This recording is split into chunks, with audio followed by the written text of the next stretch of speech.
কিছু মনে করে দিয়া সত্যি আমার খাওয়া দোস্ত তোমার নানি কেমন মারা গেছে?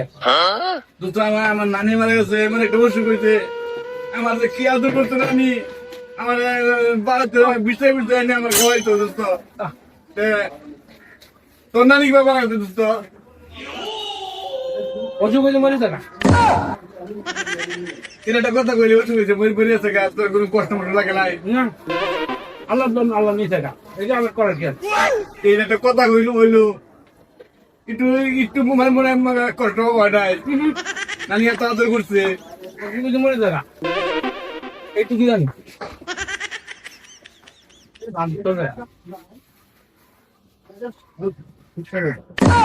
দোস্ত এখানে কি হলো, গাই তো গাইলে খাওয়ার জিনিস খাইতে সমস্যা রাখি। তো নানি কথা মনে হয়েছে তুই খাইতে আছো, আমার তো খাওয়ার অভ্যাস আছে।